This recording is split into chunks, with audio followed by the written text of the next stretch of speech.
வணக்கம். மீண்டும் சந்திக்கின்றோம். இது பிரணாமா செய்திகளின் பார்வை கலந்துரையாடல். நான் ஜமுனா வேலாயுதம். மீண்டும் உங்களை சந்திப்பதில் மகிழ்ச்சி. சரி, இந்த வாரம் என்ன தலைப்பு? கோடுகள், நிறங்கள், வண்ணங்கள், வடிவங்கள் இதையெல்லாம் சேர்ந்த ஓவிய கலை குறித்து நாம் பேச போகின்றோம். ஆக மனதில் உள்ள எண்ணங்களையும் சிந்தனைகளையும் வார்த்தைகள் மூலமாக, வரிகள் மூலமாக, கவிதைகளாகவோ அல்லது கட்டுரைகளாகவோ எப்படி படைக்கின்றோமோ அதுபோல அந்த எண்ணங்களை தூரிகை, பென்சில் மூலம் கொண்டு வடிவங்களாகவும் வண்ணங்களாகவும் கொடுக்கின்ற ஒரு மிகப்பெரிய நுட்பமான கலை இந்த ஓவிய கலை. அது வண்ணங்களோடு இருக்கும், வண்ணங்கள் இல்லாமலும் இருக்கும். ஆக அந்த ஓவிய கலை குறித்து நாம பேச போறோம். இது குறித்து பேசுவதற்காக நாட்டில் இந்த ஓவிய கலையில் கடந்த பல ஆண்டு காலமாக தொடர்ந்து மிளிர்ந்து கொண்டிருக்கின்ற ஓவியர் ஒருவர், மிகப்பெரிய கலைஞர் இன்று அரங்கிற்கு வந்திருக்கின்றார். தொடர்ந்து நாம் அவரோடு பேசவிருக்கின்றோம். அவர்தான் முனைவர் எஸ். சந்திரன், நாட்டின் மிகப்பெரிய ஓவிய கலைஞர். வண்ணங்கள் பேசும் எண்ணங்கள் குறித்து நாம் பேசலாம். வணக்கம். வணக்கம். வணக்கம். எப்படி இருக்கிறீங்க? சிறப்பாக இருக்கேன். சரி, உங்களை தெரியாத மலேசியர்கள் இருக்க முடியாது அப்படின்னு சொல்லலாம். நல்ல அடையாளம் பதித்த ஒரு பிரமுகர் நீங்கள். அந்த வகையில் ஓவிய கலையில் சார் உங்களுடைய பயணம் எப்படி தொடங்குனுச்சு, எங்கிருந்து வந்துச்சு, அதை பற்றி சொல்லுங்க சார். ஓவியத்துறையில் நான் சிறு வயதிலிருந்து மிகவும் ஆர்வமாக இருந்திருக்கேன். ஓவியங்கள், சிற்பம், இசை போன்ற துறையில் எனக்கு மிகப்பெரிய ஆர்வம் இருந்தது. காரணம் என்னோட சுற்றி இருந்த அந்த நண்பர்கள், என்னுடைய குடும்ப உறவுகள் எல்லாமே இது சார்ந்த ஒரு தொடர்பு இருந்ததுனால எனக்கு சிற்பங்கள் மேலே சின்ன வயசுலேருந்து மிகப்பெரிய ஒரு ஆர்வம் எனக்கு. ஓவிய கலையில் சிற்பங்கள் மீதும் கட்டிடக்கலைகள் மீதும் எனக்கு மிகப்பெரிய ஆர்வம். அதோட பிரம்மாண்டங்கள் என்னை ரொம்ப வியப்பு. மரச்சிற்பங்கள் அல்லது கல் சிற்பங்கள், மிகப்பெரிய கோபுரங்கள், இந்த ஆர்கிடெக்சரெல்லாம் எனக்கு பெரிய வியப்பு. சின்ன வயசுலேருந்து வியப்பு. தூண்களெல்லாம் எனக்கு ரொம்ப அற்புதமான இந்த தமிழர்களோட வேலைப்பாடுகள், இந்த தூண்கள்லாம் என்னை அப்படியே ரொம்ப பிரம்மாண்டத்துக்கு என்னை வேற ஒரு உலகத்துக்கு கொண்டு போயிருக்கு. இவ்வளோ பெரிய ஒரு இனமாக, அந்த இனம் இவ்வளோ பெரிய சிறப்பான ஒரு இனமாக அப்படின்னு சொல்லிட்டு நான் ரொம்ப வியந்திருக்கேன். அது சிறு வயதுலேருந்து எனக்கு அது சம்மந்தப்பட்ட நிறைய தொடர்பான புத்தகங்கள், நிறைய டாக்குமெண்ட்ரி, அந்த மாதிரிலாம் நிறைய பார்த்துருக்கேன். சிறு வயது அப்படின்னும் போது ஏறக்குறைய எத்தனை வயது சார்? எனக்கு நான் பள்ளி வயதுலலாம் எனக்கு ஆர்வமாக இருந்தது. அப்புறம் என்னுடைய பள்ளி படிப்பு முடிஞ்ச பிறகு நான் தமிழ்நாட்டுக்கு போயிட்டு முதல் ஓவியர் வர்ணம் அவர்கிட்ட முதல்ல ஆரம்பிக்கிறேன் என்னோட டிப்ளமா செய்கிறேன். அதுக்கு பிறகு ஃபர்தர் ஸ்டடி என்னுடைய மேல் படிப்பு ராஜகோபால் என்ற ராஜா, அவர் 1980 நான் போயிட்டு அவர்கிட்ட படித்தது. அதுக்கு பிறகு தான் அல்ஃபான்சோ ஓவிய கல்லூரியில். இந்த மாதிரி நிறைய ஒரு பெரிய பயணம் என்னோடய பயணம். ஆனால் 1977 பின்னராங்க உதயத்தில் உதயம் துரைராஜ் அவர்கள் தான் முத இந்த ஓவிய உலகத்துக்கு மிகப்பெரிய ஒரு அறிமுகத்தை கொடுத்தாரு 1977. ஆக உங்களுடைய முதல் ஓவியம் உங்களுக்கு இன்னும் ஞாபகத்தில் இருக்கா? என்ன ஓவியம் அது? அது சித்தார் வசிக்கிற ஒரு பொண்ணோட ஓவியம். அது மிகப்பெரிய எனக்கு ஒரு விளம்பரத்தை கொடுத்தது. அந்த டைமில் மக்கள் மனதில் மிகப்பெரிய ஒரு நல்ல ஒரு சிறந்த கலைஞர் இருக்கார் அப்படிங்கிற ஒரு அடையாளம். ஒருத்தர் வளர்ந்து வராரு அப்படின்னு. அப்போ எனக்கு 21 வயசு. அப்புறம் நான் அதெல்லாம் முடிச்சுட்டு கண்காட்சியெல்லாம் நடத்திட்டு பிறகு நான் தமிழ்நாட்டுக்கு செஞ்சேன். அப்புறம் பத்திரிகை துறையில் நான் நிறைய ஓவியங்கள் வரைஞ்சிருக்கிறேன். நிச்சயமாக சார். அதாவது இந்த ஞாயிறு பதிப்புகள்ல பாத்தீங்கன்னா தொடர்கதை வந்தாலும் சரி, சிறுகதை வந்தாலும் அதுல ஒரு ஓவியம் இருக்கு இல்லையா, அதுக்கு கீழே உங்க பேரும் இருக்கு. நல்ல பரிச்சயமான ஒரு ஓவியம். அந்த சமகாலத்தில் தமிழ் நேசனல் ஓவியர் கிருஷ்ணா, தமிழ் மலர் ஓவியர் ராதா காலம் சென்ற இவர்கள்லாம் இருந்தாங்க அந்த காலகட்டம். அப்போ பத்திரிகை துறையில் நிறைய ஓவியர் இருந்தாங்க. ஜாலின்னு கூட ஒரு ஓவியர் இருந்தார்.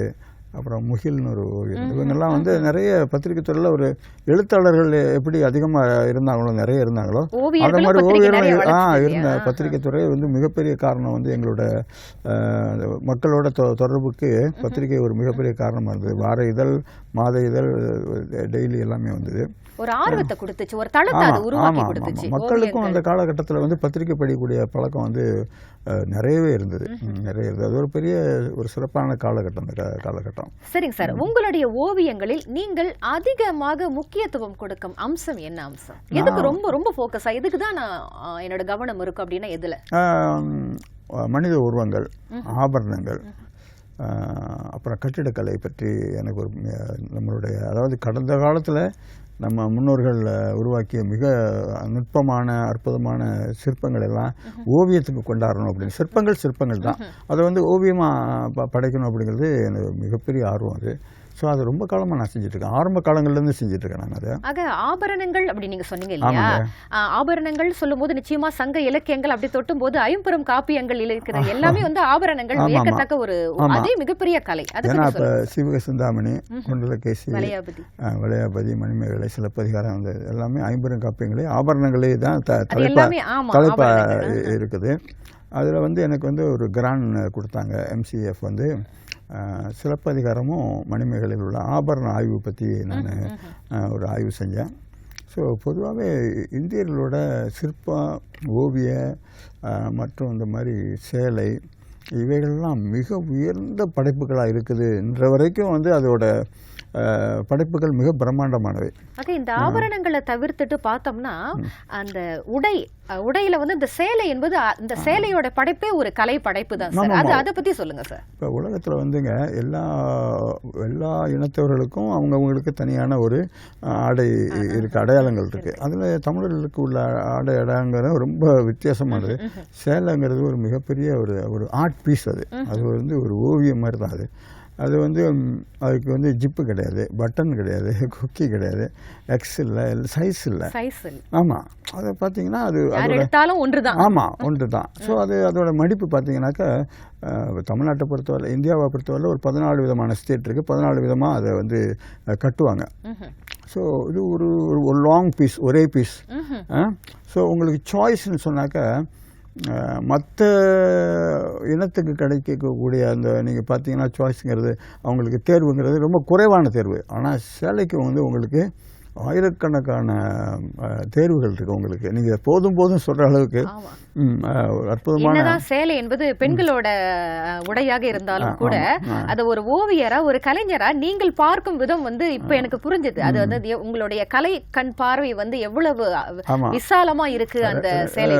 ரெண்டாவது வந்து நம்மளுடைய இப்போ பட்டு சேலைகள்லாம் வந்து காஞ்சிபுரத்தில் தான் ஆரம்பத்தில் அதை செஞ்சாங்க. பௌத்த துறவிகள் தான் வந்து சைனாவில் இருந்து அந்த டெக்னாலஜி வந்தது. அது வந்து நிறைய பேருக்கு வந்து நூல் நினச்சிருப்பாங்க, அது பட்டு பூச்சியிலேருந்து செய்கிறதுன்னு கூட தெரியாது. அது ஒரு பெரிய பாரம்பரியமான ஒரு தொடர்ச்சி இருக்கு பாருங்கள். அதே மாதிரி மிக மலிவான விலையிலிருந்து மிக உயர்ந்த விலை வரைக்கும் சேலையோட அது ட்ராவல் ஆகிருக்குது.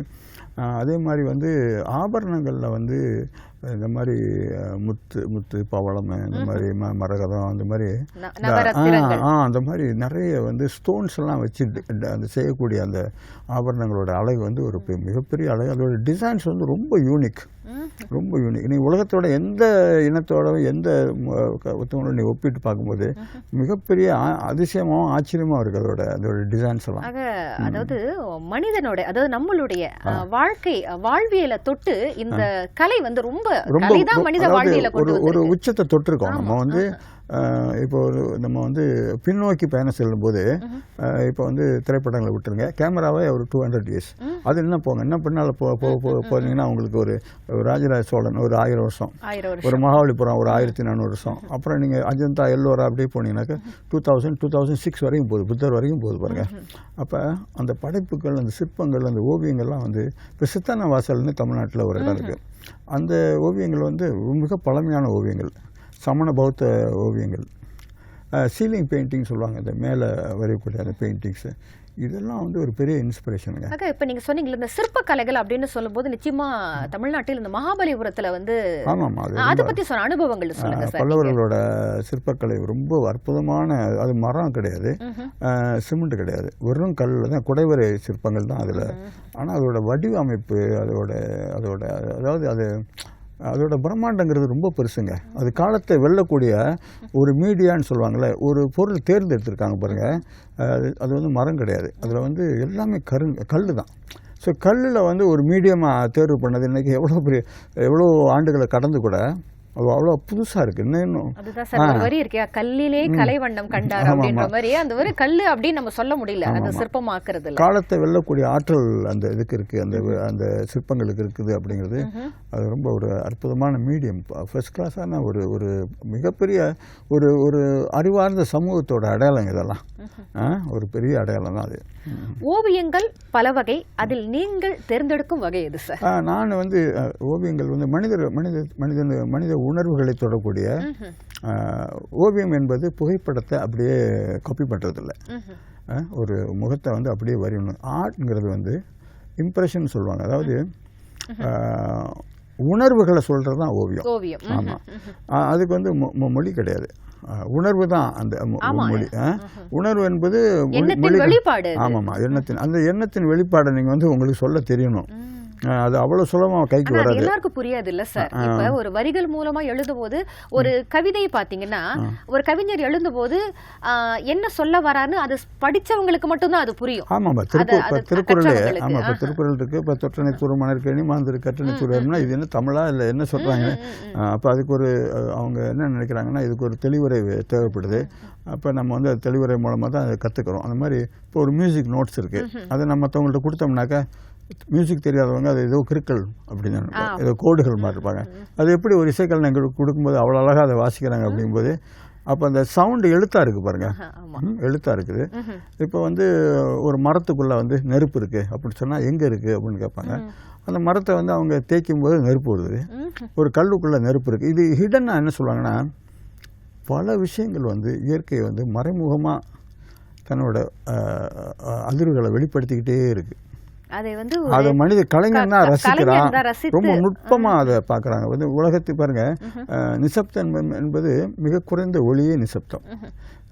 அதாவது இருள் என்பது மிக குறைந்த வெளிச்சமே இருள். அப்ப இது வந்து இருள்னு ஒண்ணு கிடையாது, மிக குறைந்த வெளிச்சம் தான் இருள். இப்ப நீங்க இயற்கை அப்படின்னு பேசும்போது உங்களுடைய ஓவியங்களில் அதிகமாக உங்களை தூண்ட செய்வது எது?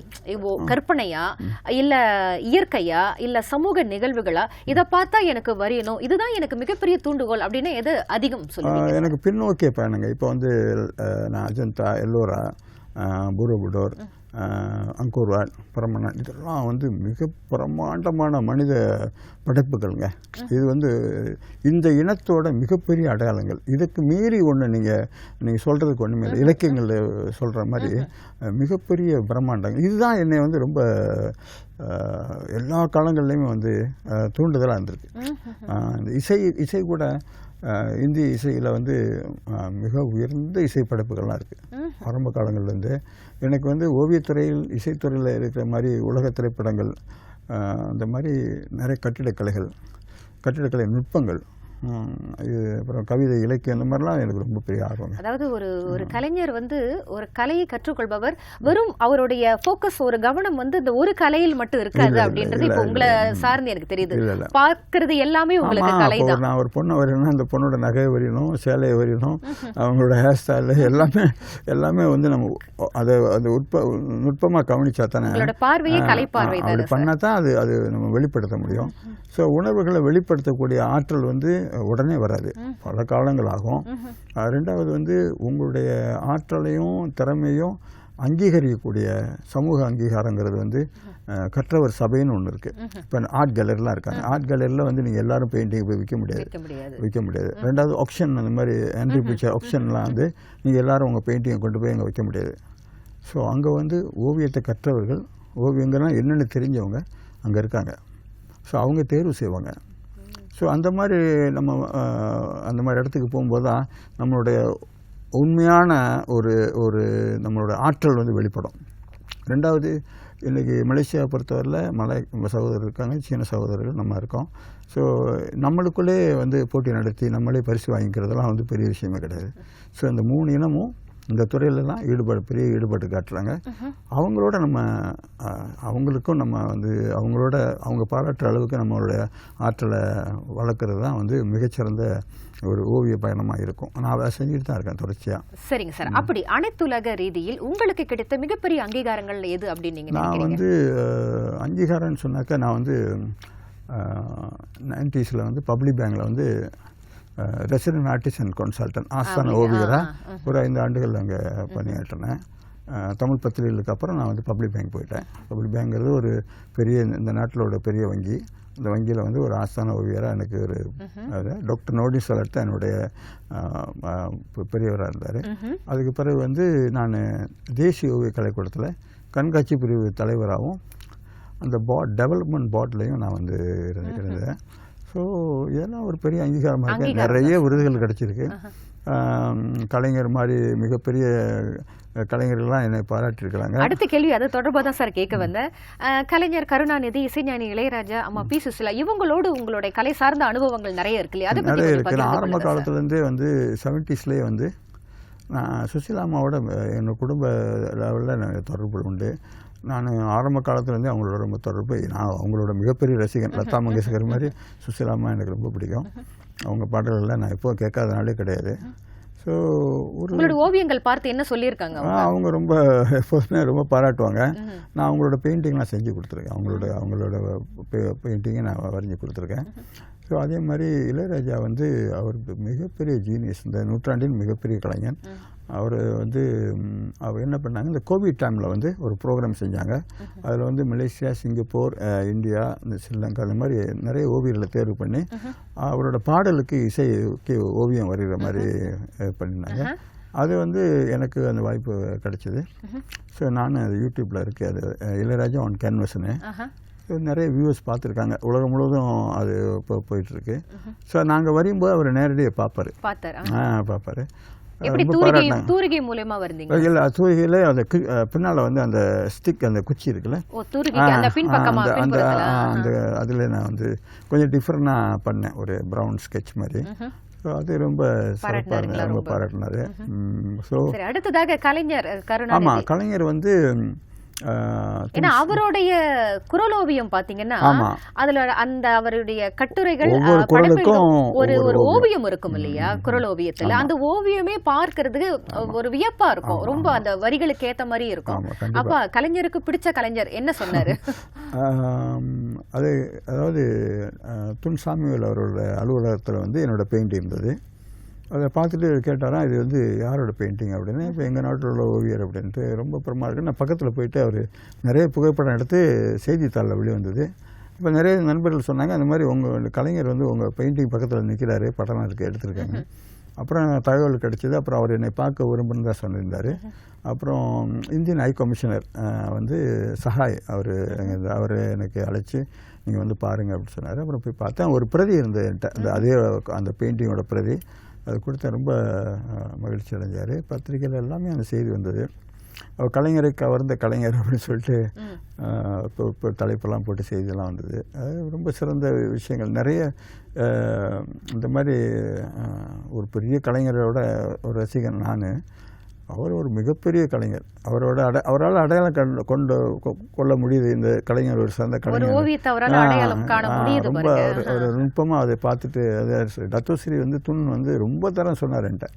அவர் ரொம்ப பாராட்டினார். சரி, அப்படியே மலேசியாவுக்கு வந்துருங்க. இந்த மலேசியாவில் தபால் தலைக்கு அந்த ஓவியங்கள் வரைஞ்சது, அந்த அனுபவங்கள் பற்றி சொல்லுங்க. தபால் தலை வந்து ஆரம்ப காலங்களில் நான் வந்து லைஃப் ஸ்டைல்னு சொல்லக்கூடிய வாழ்க்கை முறை பற்றி 3 இனத்தோட வாழ்க்கை முறை, அவங்களோட உடைகளை பற்றி 3 ஆர்டிஸ்ட் வரைஞ்சோம், தனித்தனியாக வரைஞ்சோம். அப்போ அது ஸ்டாம்ப் அவளே வந்தது. பிறகு வந்து அரசு அரண்மனைகள் பற்றி வந்தது. ஸோ எனக்கு வந்து 2 அரண்மனைகள் கொடுத்தாங்க. ஸோ நான் அந்த தபால் தலைகளும் செஞ்சுருக்கேன். அப்புறம் போஸ்ட் மலேசியாவில் வந்து கேலண்டருக்கும் நான் செஞ்சுருக்கிறேன். ஆரம்பத்தில் அந்த மாதிரி நிறைய ஓவியர்கள், மலாய்க்காரர்கள், சீனர்கள் எல்லாமே கலந்த படைப்புகள் நிறைய வந்திருக்கு. அது மாதிரி. சரி சார், நீங்க பல ஓவியங்கள், பல ஆண்டுகால உங்களுக்கு அனுபவம். எப்படி இருந்தாலும் ஒரு ஓவியத்தை வரைய தொடங்கும் போது என்ன சிந்தனை, என்ன முதல்ல யோசிப்பீங்க நீங்க? அதன் பிறகு அந்த ஓவியத்தை முடிக்கிறதுக்கு உங்களுக்கு ஏறக்குறைய எவ்வளவு காலம் எடுக்கும்? அதை பத்தி சொல்லுங்க. இப்போ ஓவியம் என்பது வந்துங்க ஒரு புதிய விஷயமே கிடையாது. ஓகே, இது ரொம்ப பழைய விஷயம். அது ஓவிய படைப்புகள் என்பது மனிதன் வந்து குகையிலே வந்து 10,000 ஆண்டுகளுக்கு முன்பு குகை ஓவியங்களே இருக்குது பாருங்கள். ஸோ லட்சக்கணக்கான படைப்புகள் மக்கள் மனதில் இடம் பிடிக்கக்கூடியது வந்து ஒரு 100 ஓவியங்கள் தான் இருக்கலாம். இப்போ வந்து ஒரு 1001 பெயிண்டிங்ஸ். அது ஒரு தலைப்பே வந்து ஒரு புத்தகத்தோட தலைப்பே, நீங்கள் இறப்பதற்குள் இந்த புத்தகத்தை பார்த்து விடுங்க அப்படின்னு சொல்லிட்டு, must see before you die அப்படின்னு சொல்லிட்டு. ஸோ எல்லாமே ஒரு முகத்தை வந்து 10 கலைஞர்கள் வரும்போது 10 விதமான ப்ரஷோட அசைவுகள் இருக்குல்ல, அதோட நுட்பங்கள் தான் வந்து அதை வேறுபடுத்தி காமிக்கும். உருவங்கிறது ஒன்றா இருந்தாலும் ஒவ்வொருத்தங்களுக்கும் ஒவ்வொரு டெக்னிக் வச்சுருப்பாங்க. ஸோ அந்த ஒவ்வொரு டெக்னிக்கும் வந்து மனித உணர்வுகளை வெளிப்படுத்தக்கூடிய, காலத்தை வெல்லக்கூடிய மிகப்பெரிய ஆற்றல் உள்ள நீங்கள் ஒரு பெயிண்டராக இருந்தால் தான் நீங்கள் வந்து கண்டிப்பாக ஜெயிக்க முடியும். இல்லாட்டி நீங்கள் சராசரி ஓவியர் லிஸ்ட்டில் தான் போயிடுவீங்க. உங்களோட தனித்தன்மையும் அதோட ஆற்றலும் தான் வந்து ஓவியத்தை வெளிப்படுத்தி காமிக்கும். பாருங்க, நீங்கள் காலத்தை வெல்லக்கூடிய ஒரு ஆற்றல் அதை காமிக்கும். ஏறக்குறைய ஒரு ஓவியத்துக்கு எவ்வளவு நேரம் எடுக்கும்? நீங்கள் நேரம்னாக்கா நீங்கள் வந்து 5 நிமிஷத்துல வரலாம், 3 நிமிஷத்துல வரலாம். உருவங்களை நான் ஆரம்பத்தில் மேடையில் வந்து நான் தான் மேடையில் வந்து பிரமுகர்கள்லாம் நேராக வரிவேன். நான் ஒரு 3 நிமிஷத்தில் வரைஞ்சிருந்தேன், அந்த மாதிரிலாம் பண்ணியிருந்தேன். பிறகு வந்து பத்திரிகை துறை ஓவியங்கள் செய்வோம். சமயங்கள் ஒரு நாளில் வரைவோம், 1 மாதம், சமயங்கள் 2 மாதம் 3 மாதம் கூட ஆகும். இந்த ஓவியத்தோட சப்ஜெக்டை பொறுத்து இருக்குங்க. அப்போ அந்த சப்ஜெக்ட் வந்து நீங்கள் உள் வாங்கிக்குவீங்க? ஆமாம் ஆமாம் ஆமாம் ஆமாம். முதல்ல நம்ம வந்து ஒரு என்ன சப்ஜெக்ட் செய்ய போகிறோம் அப்படின்ட்டு அது சம்மந்தப்பட்ட தொடர்பான இந்த செய்திகள், அதை பற்றி நுட்பமான விஷயங்கள்லாம் நம்ம முதல்ல எடுத்துருவோம், பதிவு பண்ணிவிட்டு பிறகு தான் அதை நம்ம செய்வோங்க. சரி, ஒரு கலைஞராக நீங்கள் உங்கள் வாழ்வில் இந்த ஓவிய கலையில் சந்தித்த மிகப்பெரிய சவால் என்ன சார்? அந்த சவால் எப்படி ஜெயிச்சிங்க? சவால்னா, என்னுடைய ஆரம்ப காலத்தில் நான் வந்து 77 வந்து என்னை உதயம் துரைராஜ் அறிமுகப்படுத்தின காலங்களில் இந்த நாட்டில் வந்து ஓவியத்துறை மிக மிக ரொம்ப சாதாரணமாக இருந்தது. பொருளாதார ரீதியில் வந்து ரொம்ப குறைவான தொகையே வந்து பத்திரிகை துறை கூட வழங்கப்பட்டது ஆரம்ப காலகட்டம். எழுத்தாளர்களுக்கும் அதே நிலை தான். ஸோ நான் நான் படித்த விஷயத்துக்கே நான் திரும்ப போயிடணும்னு சொல்லிட்டு தான் என்னோட ஒரிஜினல் பாதைக்கே நான் பப்ளிக் பேங்க் போன பிறகு ஸோ என்னோடய லைஃப்பை வந்து மாற ஆரம்பிச்சது. அப்புறம் ஓவிய கலைக்கூடங்களுக்கு தான் நான் இப்போ வரைக்கும் நான் நிறைய பெயிண்டிங் செஞ்சுட்ருக்கேன். எனக்குன்னு ஒரு பெரிய ரசிகர் கூட்டமே இருக்குது. ஆமாம், ரசிகர்கள் தொடர்ச்சியாக என்னோடய பெயிண்டிங் வாங்குறவங்க இருக்காங்க. நிறைய பிரமுகர்கள் இருக்காங்க. அவங்க வந்து தொடர்ச்சியாக என்கிட்ட பெயிண்டிங் வந்து இன்ன வரைக்கும் வாங்கிட்டு இருக்காங்க. ஸோ அது ஒரு சேகரிப்பு, அது ஒரு முதலீடாக மாறிடுச்சு. இப்போ பெயிண்டிங்கிறது வந்து முதலீடு, அது வந்து ஒரு அலங்கார பொருள் மட்டும் கிடையாது, அதோட வேல்யூ வந்து கூட. ஆமாம், இப்போ இப்ராஹிம் ஹுசேன், கலீல் இப்ராஹிம் போன்ற காலம் சென்ற மிகப்பெரிய ஓவியர்களோட ஓவியங்கள் ரொம்ப ஒரு ஒரு குறிப்பிட்ட ப்ரைஸ்க்கு வாங்கினது இன்றைக்கி அது 5 மடங்கு 10 மடங்கு அதோட விலை வந்து உயர்ந்திருக்குங்க. சார், இன்றைக்கு பார்த்தீங்கன்னா இப்போ நீங்கள் 70கள் பற்றி பேசுனீங்க, காலம் அப்படியே மாறி நீங்கள் பார்த்தீங்கன்னா திருமண பக்கம் எல்லாமே வந்து ஏஐ அப்படின்னு நம்ம பேசுகிறோம். ஆக இந்த ஏஐயோட வளர்ச்சி வந்து இந்த ஓவியத்துறையில் எப்படி இருக்குன்னு நீங்கள் நினைக்கிறீங்க? அது வந்து ஓவியர்களுக்கு ஒரு தாக்கத்தை ஏற்படுத்துமா? பலம் என்ன, பலவீனம் என்ன? பலமும் பலவீனமும் அது ரொம்ப சிறப்பானது தான் ஆக்சுவலி என்ன கேட்டாக்க. அதுவும் ஒரு ஓவிய சம்மந்தப்பட்ட நுட்பம் தானுங்க அது. அப்போ என்ன ஆகுதுனாக்க, இதெல்லாம் வரும்போது தான் இந்த மேனுவல் அப்படிங்கிற, இப்போ ரோல்ஸ் ராய்ஸ் போடுறாங்க, இது வந்து ஹேண்ட்மேட் அப்படின்னு போடுறாங்க. ஸோ அவங்களுக்கு தெரியாமல் இல்லை. ஸோ சில படைப்புகள், இந்த மாதிரி ஓவிய படைப்புகளுக்கு இப்போ ரொம்ப மரியாதை வந்துருச்சு நான் நினைக்கிறேன். இதுக்கு வந்து ரொம்ப மரியாதை வந்துருக்கு. ஆனால் இப்போ நீங்கள் சொன்னீங்களே மேனுவல் அப்படின்னு, ஆக இந்த ஓவிய கலை இந்த துறையில் பார்த்தீங்கன்னா எல்லாமே ஏஐ கொடுத்துட முடியுமா சார்? முடியாது, கண்டிப்பாக முடியாது. அப்போ ஓவியருக்கு வேலை இல்லாத அதோட பலவீனம் என்ன? இல்லை, அதாவது என்னன்னாக்கா உங்களுக்கு எளிமைப்படுத்துது. இப்போ நிறைய விஷயங்கள் வந்து டெக்னிக்கலாக நம்ம வந்து ஒரு காலத்தில் டைப் பண்ணி தான் நம்ம லெட்டர் அடிக்கணும். இப்போ அதெல்லாம் வந்து நீங்கள் எல்லாம் ஃபோன்லேயே இப்போ பண்ண ஆரம்பிச்சிட்டாங்க. இப்போ ஃபோட்டோஸ் வந்து எல்லாருமே எடுக்கிறாங்க. அப்போ வந்து கேமராமேன் தான் எடுப்பாங்க. அப்படி நிறைய விஷயங்கள் வந்து. ஆனால் இந்த ஓவிய கலை நுட்பமானது இல்லை? ஆமாம், ரொம்ப நுட்பமானது. அது முறையாக படிக்க. இப்போ பாருங்கள், இப்போ இவ்வளோ ஏஐ வந்தால் கூட நிறைய கல்லூரியில் தான் போய் படிச்சுட்டு இருக்காங்க. மலேசியாவில் வந்து நிறைய ஓவிய கல்லூரி இருக்குது, உலகம் முழுவதும் ஓவிய கல்லூரி இருக்குது, அதில் போய் படிக்கிறாங்க. ஸோ கண்டிப்பாக அது முறையான பயிற்சி பெறும்போது தான் அதோட நீங்கள் அதிலிருந்து பலன் அடைவீங்க. அது எல்லாரும் பயன்படுத்தி பொருளாதார நீங்கள் வெற்றி அடைய முடியாதுங்க, கண்டிப்பாக முடியாது. வருங்காலத்தில் இந்த ஓவிய கலை எந்த திசை நோக்கி செல்லும், எப்படி இருக்கும்னு நினைக்கிறீங்க? நான் வந்து இப்போ என்னன்னாக்க, மனித உருவங்களை தவிர்த்து இந்த மாதிரி இயற்கையின் அசைவுகள், இந்த மாதிரி பெயிண்டிங்ஸு, இதெல்லாம் வந்து இயற்கையோட அசைவுகள், அந்த மூவ்மெண்ட் ஆஃப் நேச்சர், இந்த மாதிரி. ஆமாம், இது வந்து பிரபஞ்ச அசைவுகள் மாதிரி நம்ம சொல்லலாம். இப்போ பிரபஞ்சங்கிறது வந்து நம்ம அடையாளப்படுத்த வேண்டிய அவசியம் இல்லை. அதோட மூவ்மெண்ட்ஸ் வந்து எனர்ஜி ஆஃப் நேச்சர் அப்படின்ட்டு. ஸோ ஸோ அந்த மாதிரி ஓவியங்களை இப்போ நான் நிறைய பண்ணிட்டு இருக்கேங்க. சரி சார், இப்போ உங்களுக்குள்ள அவ்வளவு கலைகள், ஓவிய திறமைகள் இருக்கு. இது அடுத்த தலைமுறைக்கு கொண்டு சென்ன உங்களுக்கு நீங்க பயிற்சி வழங்குறது, அதை பத்தி சொல்லுங்க. அந்த முயற்சிகள் எதுவும் எடுத்திருக்கீங்களா? இல்லை, நிறைய நான் வந்து இப்போ நிறைய பள்ளி மாணவர்களுக்கு 500 மாணவர்கள் 300 மாணவர்கள் இந்த மாதிரி யூனிவர்சிட்டி மலையா நிறைய இடங்களில் வந்து நான் பயிற்சி வகுப்புகள் நான் செஞ்சுருக்கிறேன். நிறைய மாணவர்களுக்கு ஒரு அவேர்னஸ் கிரியேட் பண்ணணும், அதாவது ஓவியத்தை பற்றிய ஒரு தகவல் போய் அவங்கள்ட்ட சேரணும் அப்படின்னு. அது ஒரு குறையாக தான் இருக்குது. ஆக்சுவலி தமிழ் பள்ளி மாணவர்கள் மலேசியா முழுவதும் இருந்தாலும் இந்த துறை சார்ந்த அறிவை வந்து அந்த நுட்பத்தை வந்து அவங்களுக்கு தெரியப்படுத்தணும். புகைப்படக்கலை, டிசைன், ஓவியம் போன்றவைகளை வந்து அவங்க அந்த எப்படி ஒரு இசையை ரசிக்கிறது, எது தரமான இசை, எது தரமான ஓவியம், ஓவியம் என்றால் என்ன அப்படின்னா அந்த ஓவியத்தை பற்றி நம்ம நிறைய தகவல்கள் வந்து இந்த இளைய தலைமுறைக்கு நம்ம கொடுக்கும்போது தான் அவங்க முறையான பயிற்சி பெற்று, இப்போ பார்த்தீங்கன்னா இசையெல்லாம் முறையான பயிற்சி வந்து நிறைய பேர் படிக்கிறாங்க. இப்போ ஒரு பரதநாட்டியத்தை வந்து நீங்கள் முறையான பயிற்சி இல்லாமல் ஆடவே முடியாது. ஆமாம், கொண்டு போனால் தான் அது வந்து வளர்ச்சி அடையும். அதுவும் மலேசியா மாதிரி நாட்டில் வந்து நம்மளுக்கு இதெல்லாம் தனித்த அடையாளங்கள். இந்த அடையாளங்களை வந்து நம்ம பெரிய ஒரு அரசாங்க துணை கொண்டு நம்ம அடுத்த கட்டத்துக்கு நம்ம கொண்டு போகணும் இல்லையா? ஆக இப்ப நீங்க பேசும்போது இன்னும் நிறைய விஷயங்கள் இருக்கு சார். இருந்தாலும் நமக்கு நேரம் குறைவாக இருப்பதால் இந்த அளவில் நம்ம பேட்டியை வந்து முடிக்க வேண்டிய ஒரு கட்டாயத்தில் நாம் இருக்கோம். நிறைய விஷயங்கள் இந்த அரை மணி நேரத்தில் எங்களோடு நிறைய பகிர்ந்து கொண்டீங்க. வாய்ப்பு இருந்தால் நான் மீண்டும் சந்திக்கலாம். கண்டிப்பா. வணக்கம். நன்றி. ஓவிய கலை குறித்தும் ஓவியத்தின் ஒரு ஓவியரின் அனுபவம் குறித்தும் இன்று நாம் தெரிந்து கொண்டோம். அது மட்டுமின்றி ஓவியம் என்பது வெறும் அழகியல் சார்ந்த விஷயமாக மட்டுமல்லாமல் நம்மை சிந்திக்க வைக்கின்ற ஒரு ஆக்க சக்தி என்பது கூட இன்று நாம் தெரிந்து கொண்டோம். வழக்கம் போல தெரிந்தவர்கள் அதை இன்னும் ஆழமாக கற்றுக்கொள்ள வேண்டும், தெரியாதவர்கள் என்னை போல ரசித்து செல்ல வேண்டும் என்று கூறிக்கொண்டு விடைபெறுகிறேன். நான் ஜமுனா வேலாயுதம். மீண்டும் சந்திப்போம்.